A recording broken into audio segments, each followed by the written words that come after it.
हम इससे पहले पहला वीडियो आपने देखा होगा शायद, मुझे ये उम्मीद है। अब हम नेक्स्ट वीडियो देखते हैं जिसमें हम देखेंगे इस पर हम देखने वाले स्ट्रेस, क्या होता है स्ट्रेस। अब ये स्ट्रेस आजकल के बच्चों का नहीं है जो रहता है, ये थोड़ा सा अलग है। स्ट्रेस का मतलब क्या है कि अगर तुम when a deforming force act on per unit area, when a deforming force act per unit area, इसको हम क्या बोलते हैं,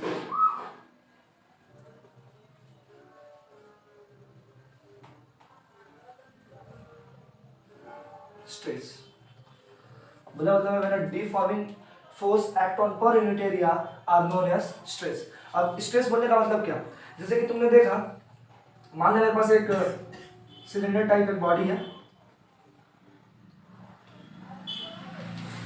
और मैंने क्या किया, नीचे की तरफ इस पे डीफॉर्मिंग फोर्स लगाया। ओके, कौन सा फोर्स लगाया, डीफॉर्मिंग फोर्स, या फिर हम बोल सकते हैं applied force.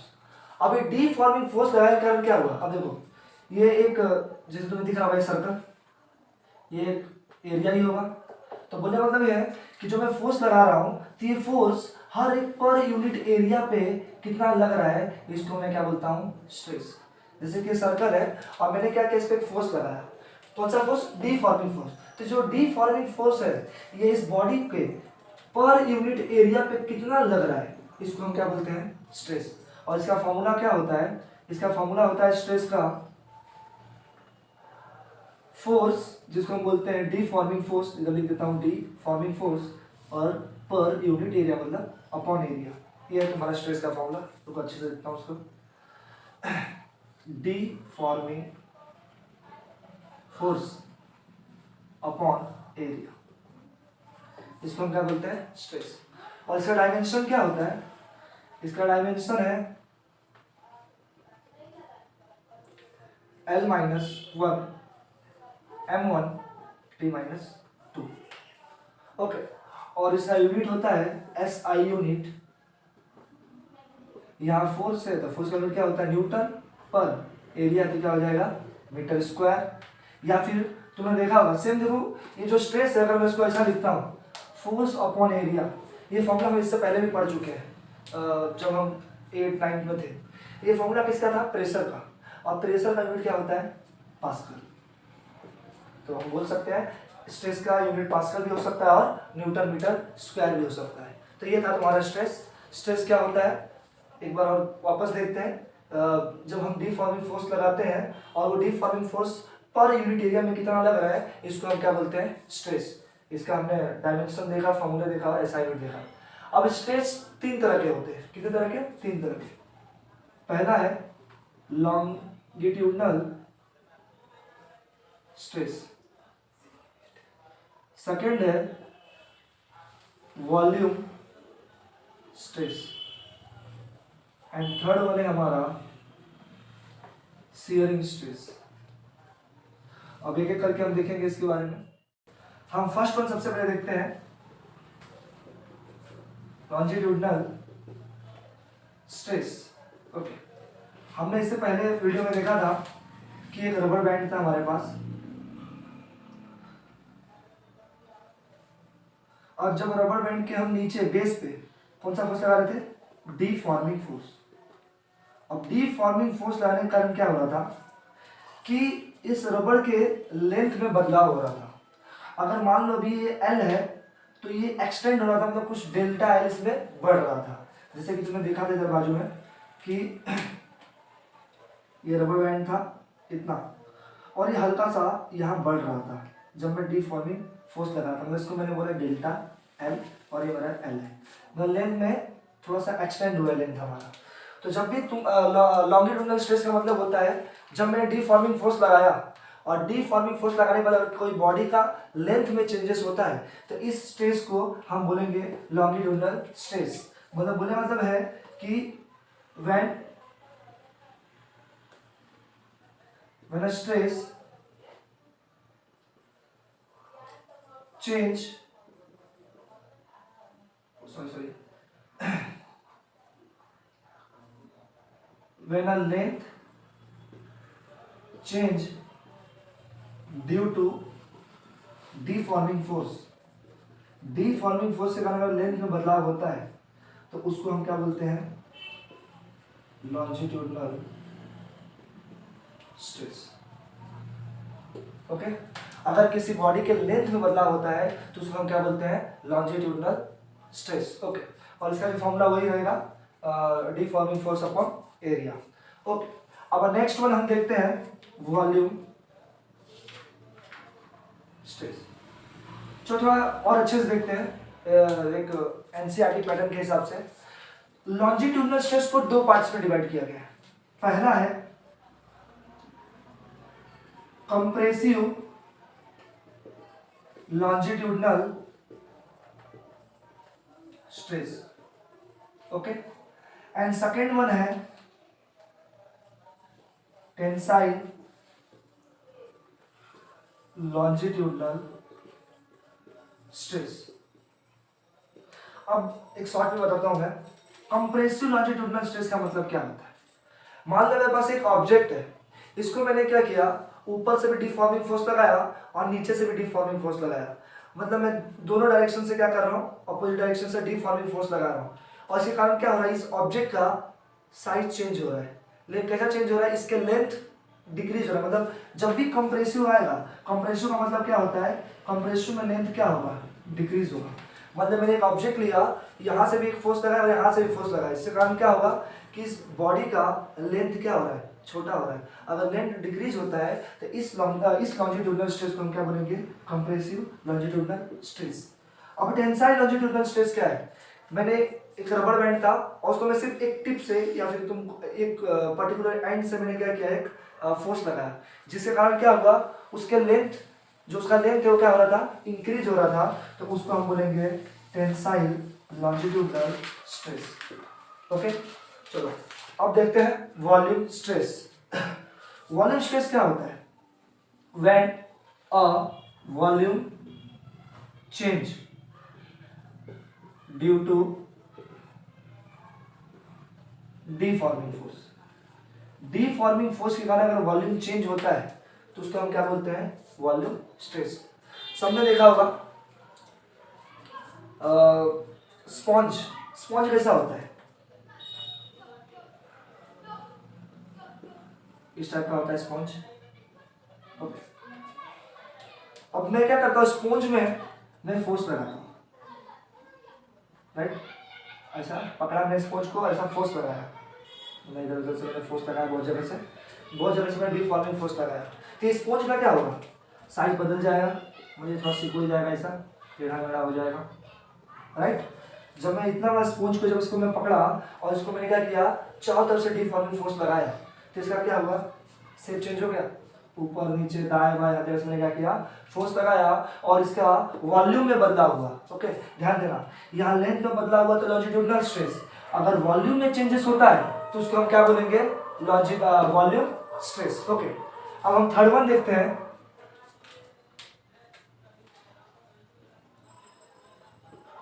Shearing stress. Okay, और वॉल्यूम स्ट्रेस में एक और देखने वाली बात है, वॉल्यूम स्ट्रेस को एक और नाम से जाना जाता है जिसको हम बोलते हैं हाइड्रोलिक स्ट्रेस। तुमने देखा होगा हाइड्रोलिक का मतलब क्या होता है, हाइड्रोलिक का मतलब जब तुम फ्लूइड के मदद से किसी बॉडी का शेप और साइज या वॉल्यूम चेंज करते हो। ओके, जैसे मेरे पास कोई ऑब्जेक्ट था और मैंने क्या किया, इसके ऊपर वाटर डाला, वाटर क्या है, फ्लूइड है, और जैसे डाला इस ऑब्जेक्ट का अगर शेप साइज चेंज होता है, जैसे तुमने देखा होगा बड़े बड़े वॉशिंग, जहाँ कार का वॉशिंग होता है वहाँ हम हाइड्रोलिक प्रेशर का इस्तेमाल करते हैं, इससे क्या होता है, जो बड़े बड़े व्हीकल्स होते हैं उसको उठाया जाता है। ओके, तो बोलने का मतलब ये है कि जो हाइड्रोलिक स्ट्रेस है, हाइड्रोलिक स्ट्रेस में क्या होता है, किसी फ्लूइड की मदद से किसी ऑब्जेक्ट का वॉल्यूम चेंज होता है तो उसको हम क्या बोलेंगे, हाइड्रोलिक स्ट्रेस, या फिर तुम बोल सकते हैं वॉल्यूम स्ट्रेस। मतलब वॉल्यूम स्ट्रेस और हाइड्रोलिक स्ट्रेस, ये वॉल्यूम स्ट्रेस का ही नाम है, hydraulic stress. Okay, shearing stress देखते हैं क्या होता है, जब when a shape change due to tangential या फिर टेंजेंट फोर्स, जब तुम किसी ऑब्जेक्ट पे टेंजेंट फोर्स लगाते हो, तुमने देखा होगा तुम्हारे घर पे जो फ्रिज आया होगा या फिर टीवी आया होगा, तो जिस वो बॉक्स में आता है, मान लो वैसा है, अगर उस बॉक्स को मैं ऐसा टेंजेंट फोर्स लगाता हूँ, जैसे बॉक्स है और ऊपर से वैसा टेंजेंट फोर्स लगाता हूँ, तो क्या होगा, ये जो बॉक्स है इसका जो शेप है वो चेंज हो जाएगा। ये थोड़ा इस डायरेक्शन में, जैसे मैंने यहाँ से फोर्स लगाया तो क्या होगा, ये जो ऑब्जेक्ट है इसका जो शेप है हल्का सा बदल जाएगा। ओके, और जब शेप चेंज हो रहा है तो इसको हम क्या बोलेंगे, शियरिंग स्ट्रेस। ओके, अब हम देखते हैं नेक्स्ट स्ट्रेन। सबसे पहले देखेंगे स्ट्रेन होता क्या है। ओके, स्ट्रेन का मतलब होता है चेंज इन, या फिर हम बोल सकते हैं ratio of change in dimension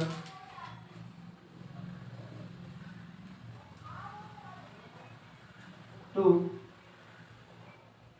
original dimension. Okay, तो स्ट्रेन का डेफिनेशन क्या है, ratio of change in dimension to original dimension.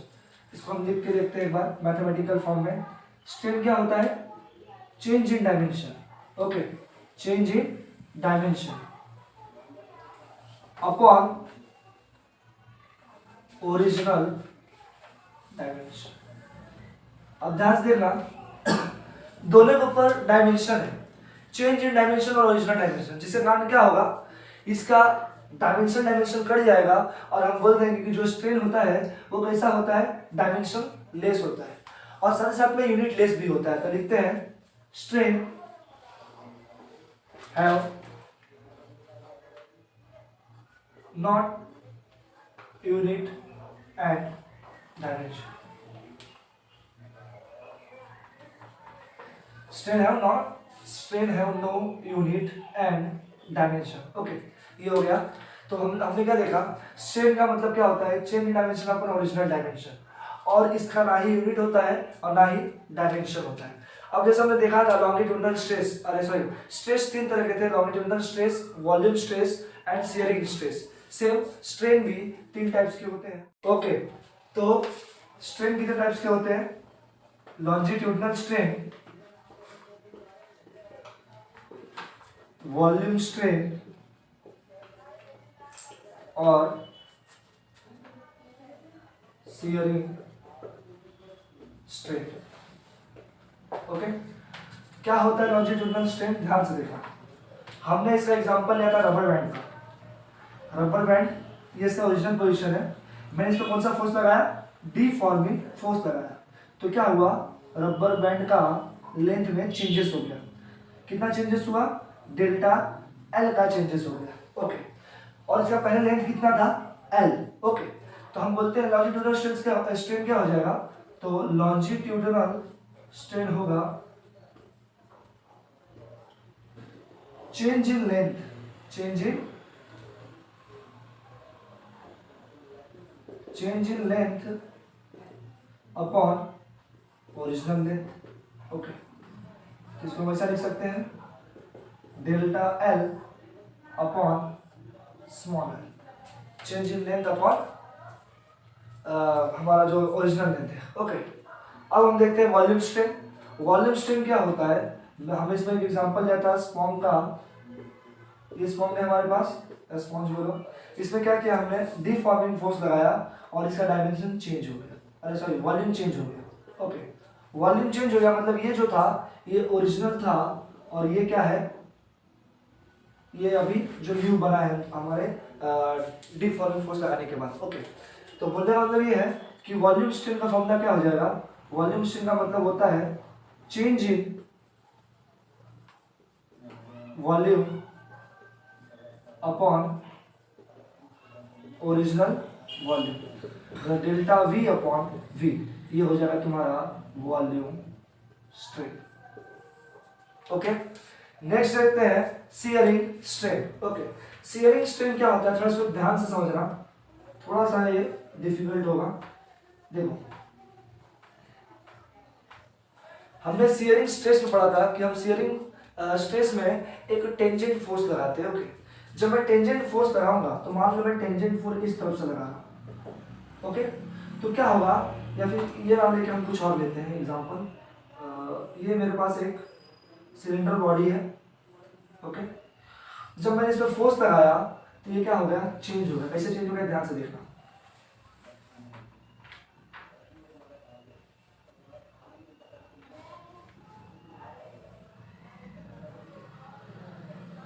Okay, body ऐसी थी पहले स्ट्रेट, और जब मैं लगाया सियरिंग स्ट्रेस तो बॉडी में चेंजेस हुआ, मतलब मैंने यहाँ फोर्स लगाया, ओके। तो बॉडी में क्या हुआ, चेंजेस हुआ।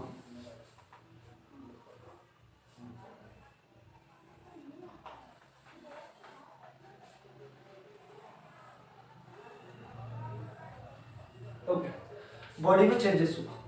तो बोलने का मतलब ये है, पहले ये जो सर्कल था हमारा, या बोल सकते हैं ये इधर ही है, ओके।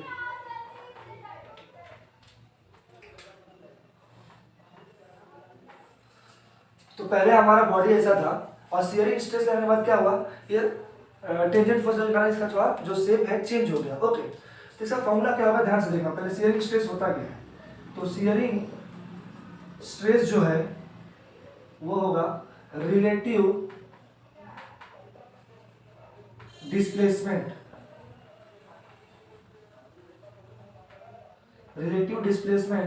Upon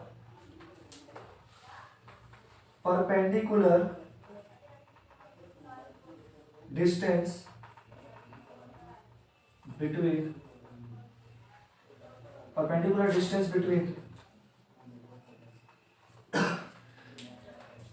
okay. तो ध्यान से देखो, रिलेटिव डिस्प्लेसमेंट क्या हुआ है, पहले ऑब्जेक्ट यहां था, और जब मैं फोर्स लगाया तो ये कुछ डेल्टा एक्स घसक गया, ओके।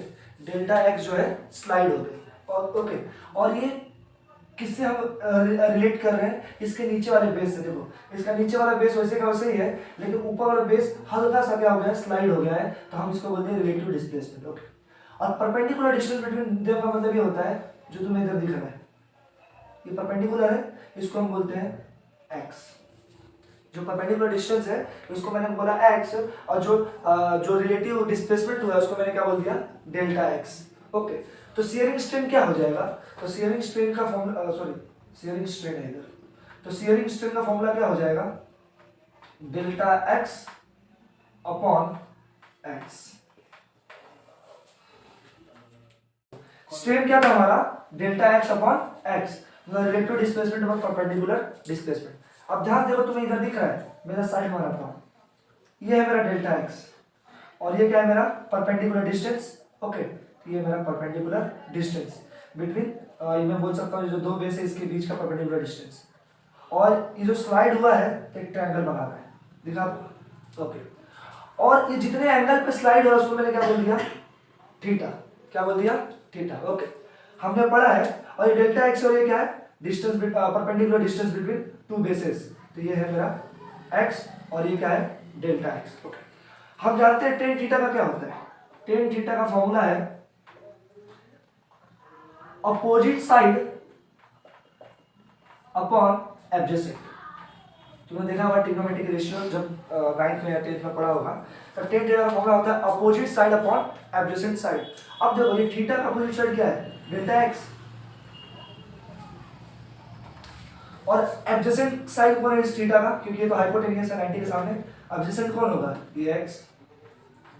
तो सेम दिख रहा है तुम्हें, tan theta delta x upon x है, और स्ट्रेन भी क्या है, डेल्टा एक्स अपॉन एक्स। तो मैं बोल सकता हूँ क्या कि सियरिंग स्ट्रेन जो होगा वो टेन थीटा के बराबर होता है।